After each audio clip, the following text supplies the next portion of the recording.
नमस्कार दोस्तों, मैं पुखराज शर्मा आप सबका स्वागत करता हूं आपके अपने YouTube channel Shri Karni commerce classes में। दोस्तों, आज हम बैंकिंग एंड फाइनेंस के सबसे बड़े टॉपिक की तरफ चर्चा करेंगे जिसका नाम है रिजर्व बैंक ऑफ इंडिया। जी हां, RBI यानी रिजर्व बैंक ऑफ इंडिया, जिसे भारतीय रिजर्व बैंक या इंडिया का सेंट्रल बैंक या केंद्रीय बैंक कहते हैं, उसके बारे में आज डिटेल से चर्चा करेंगे।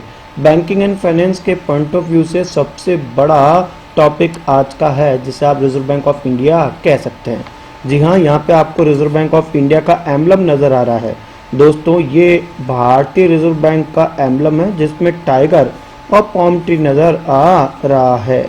उसके बाद यहाँ पर आपको रिजर्व बैंक ऑफ इंडिया के पहले गवर्नर नजर आ रहे हैं जिनका नाम सर ऑसबॉर्न स्मिथ था, और उसके बाद पहले भारतीय गवर्नर भी नजर आ रहे हैं जिनका नाम CD देशमुख था। और वर्तमान में जो 25वें RBI के सबसे बड़े board of head of the head या जिसे गवर्नर कह सकते हैं, वह शक्तिकांत दास आपको नजर आ रहे हैं। और भारतीय रिजर्व बैंक की पहली महिला डिप्टी गवर्नर भी नजर आ रही है, KJ उदेशी। दोस्तों, ये प्रधान कार्यालय जो आपको नजर आ रहा है, ये रिजर्व बैंक ऑफ इंडिया यानी देश के केंद्रीय बैंक का है जो कि मुंबई में स्थित है। दोस्तों, RBI जिसकी full form reserve bank of India है, जिसे देश का केंद्रीय बैंक या बैंकों का बैंक या देश का हेड ऑफ द बैंक भी कह सकते हैं, जिसे रिजर्व बैंक ऑफ इंडिया के नाम से जानते हैं।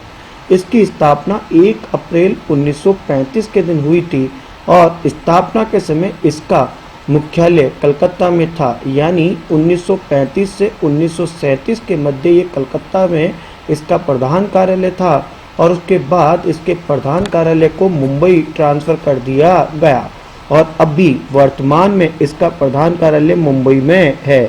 यानी मैं कह सकता हूँ 1937 से वर्तमान में 2020 तक इसका प्रधान कार्यालय जो है रिजर्व बैंक ऑफ इंडिया का मुंबई में है, परंतु निर्माण के समय इसका प्रधान कार्यालय 2 साल तक कलकत्ता था। इसका राष्ट्रीयकरण, जी हाँ, इसको गवर्नमेंट ऑफ इंडिया के अंडरटेकिंग में 1 जनवरी 1949 के दिन लिया गया। यानी मैं कह सकता हूं कि ये 14 साल तक प्राइवेट बैंक की तरह रहा और अभी वर्तमान में 100% गवर्नमेंट ऑफ इंडिया की इसमें इक्विटी है, यानी ऑनरशिप जो है वो सेंट्रल गवर्नमेंट ऑफ इंडिया की है। यानी नेशनलाइजेशन इसका 1 जनवरी 1949 को किया, जो कि पॉइंट ऑफ व्यू से वेरी वेरी इंपॉर्टेंट है। रिजर्व बैंक ऑफ इंडिया का जो एक्ट है वह 1934 चलता है।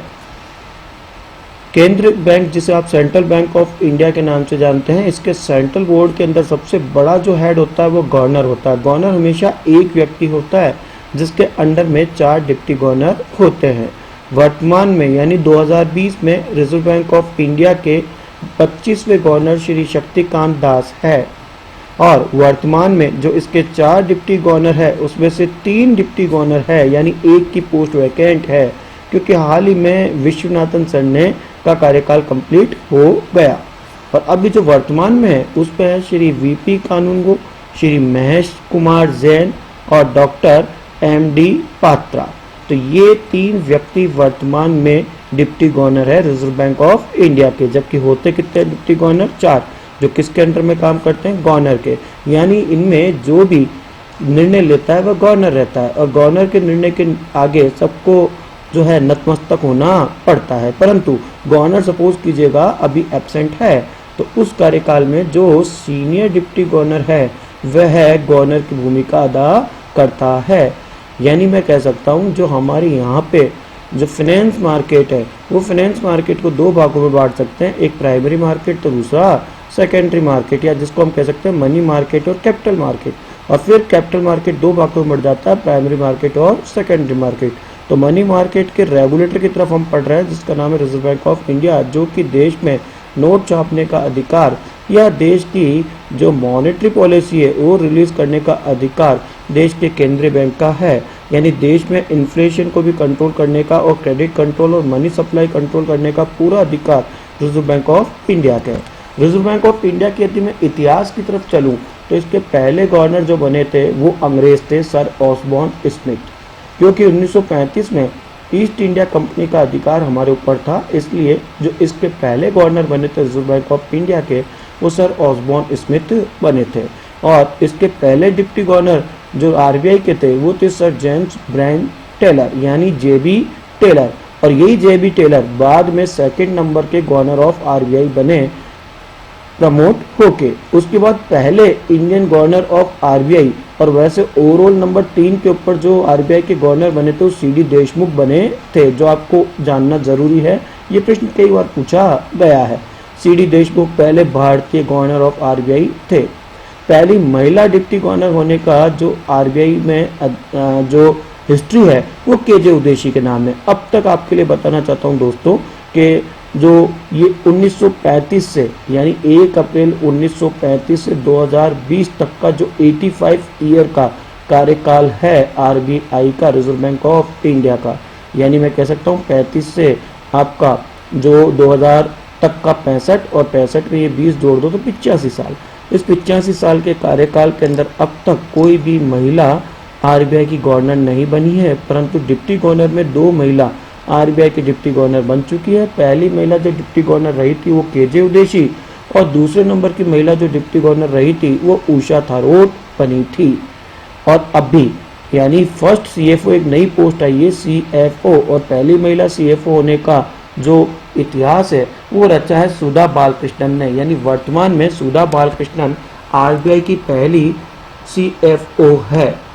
आरबीआई के अंदर गवर्नर जो होता है वो सबसे बड़ी पोस्ट होती है, जैसा कि मैंने आपको कहा था, और अब तक के इतिहास में सबसे लंबे समय तक गवर्नर रहने का रिकॉर्ड यानी 7 साल 197 दिन तक का रिकॉर्ड जो है वो बेंगाल रामाराव के नाम है, जिन्होंने 1 जुलाई 1949 से जनवरी 14 1957 तक आरबीआई के गवर्नर रहे।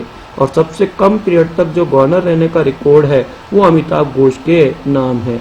अमिताभ घोष जी मात्र 20 दिन के लिए आरबीआई के गवर्नर बने थे, 15 जनवरी 1985 से 4 फरवरी 1985 तक। दोस्तों, देश की अर्थव्यवस्था में आरबीआई का महत्वपूर्ण योगदान है और हम ये कह सकते हैं कि जो मुद्रा बाजार है उसका नियंत्रण करता आरबीआई है, reserve bank of India. RBI में गवर्नर जो होता है उसके हस्ताक्षर नोटों के ऊपर चलते हैं। आरबीआई देश में नोट निर्गमन करने का अधिकार रखता है।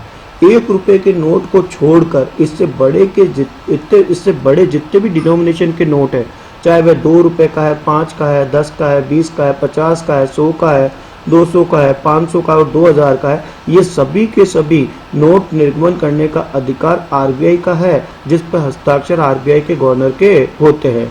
परंतु 1 रुपए का जो नोट है उसके ऊपर हस्ताक्षर जो करता है वो फाइनेंस सेक्रेटरी करता है और उसको निर्गमन करने का अधिकार गवर्नमेंट ऑफ इंडिया का है।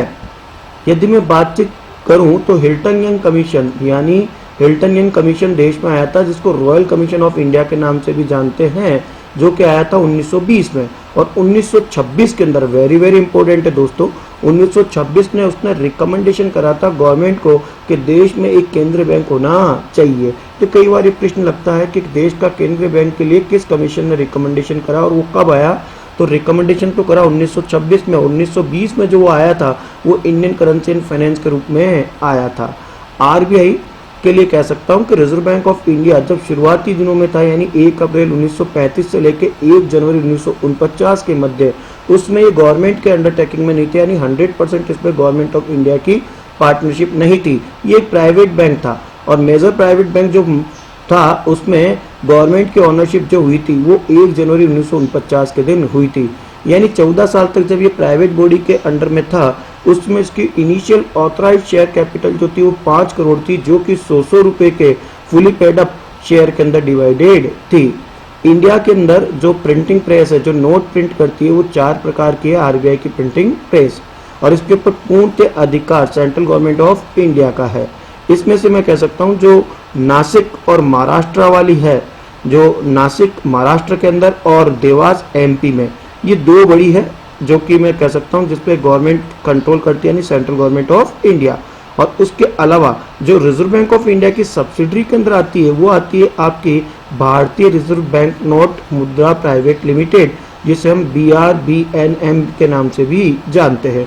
और इसके अंडर में 2 प्रिंटिंग प्रेस आती है, एक मैसूर के अंदर कर्नाटक में और दूसरी सलबोनी वेस्ट बंगाल में। तो इस तरह से टोटल प्रिंटिंग प्रेस 4 है, जिसमें से 2 गवर्नमेंट ऑफ इंडिया के अंडर में आती है, महाराष्ट्र नासिक वाली और देवास एमपी वाली। और आरबीआई की सब्सिडरी जिसको हम कह सकते हैं भारतीय रिजर्व बैंक नोट मुद्रण प्राइवेट लिमिटेड, उसके कंट्रोल और उसके अंडरटेकिंग में 2 प्रिंटिंग प्रेस आती है, एक कर्नाटक मैसूर वाली और एक वेस्ट बंगाल सलबोनी वाली।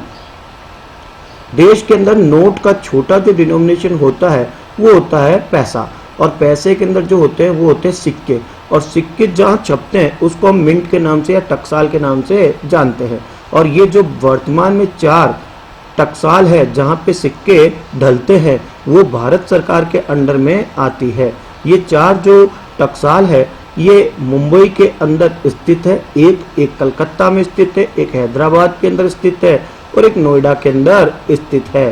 तो इस तरह से टोटल 4 मिंट भारत की जो है वो गवर्नमेंट ऑफ इंडिया के अंडरटेकिंग में है, जिसका जो सर्कुलेशन होता है वो only reserve bank of India के टर्म्स एंड कंडीशन और आरबीआई के एक्ट के द्वारा होता है। सिक्कों का भी देखिएगा, हमारे यहाँ सिक्के भी चलते हैं और नोट भी चलते हैं, और कहते हैं कि 100 पैसे का 1 रुपया होता है, और 1 रुपये का नोट गवर्नमेंट ऑफ इंडिया का जो मिनिस्ट्री ऑफ फाइनेंस है उसके द्वारा जारी किया जाता है, जिसपे हस्ताक्षर फाइनेंस सेक्रेटरी के होते हैं। और इसके अलावा जितने बड़े डिनोमिनेशन के नोट है वो रिजर्व बैंक ऑफ इंडिया के द्वारा जारी होते हैं, और कॉइन से होते हैं वो गवर्नमेंट ऑफ इंडिया के अंडरटेकिंग में, लेकिन उसका सर्कुलेशन और उसको फॉलो करना पड़ता है आरबीआई का एक्ट। और टोटल जो मिंट है वो 4 मिंट अभी है और 4 ही प्रिंटिंग प्रेस है। यदि मैं बातचीत करूं तो रिजर्व बैंक ऑफ इंडिया हमारी मॉनेटरी पॉलिसी रिलीज करता है हर 2-2 महीने के अंतराल में, और उसके अंदर कुछ रेट निकालता है। और वर्तमान में जो करंट रेट है जो 11 मई 2020 तक है वो उसमें पॉलिसी रेट में पॉलिसी रेपो रेट 4.40% है, रिवर्स रेपो रेट 3.75% है, मार्जिनल स्टैंडिंग फैसिलिटी रेट 4.65% है और बैंक रेट भी 4.65% है। जबकि 2 बड़े रेशियो जिसे हम सीआरआर और एसएलआर कहते हैं यानी कैश रिजर्व रेशियो वो वर्तमान में 3% है, और स्टैट्यूटरी लिक्विडिटी रेशियो वर्तमान में 18% है।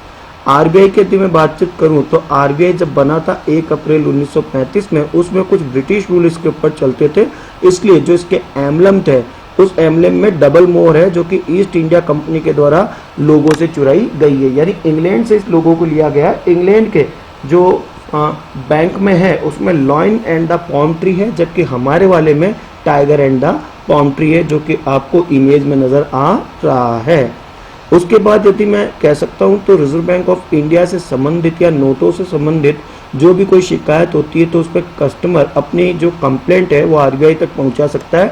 उसके लिए रिजर्व बैंक ऑफ इंडिया में आईटी सेक्टर ने अभी हाल ही में अपना एक पोर्टल ऑनलाइन कंप्लेंट बनाया है जिसका नाम CMS रखा गया है। CMS का फुल फॉर्म होता है दोस्तों कंप्लेंट मैनेजमेंट सिस्टम।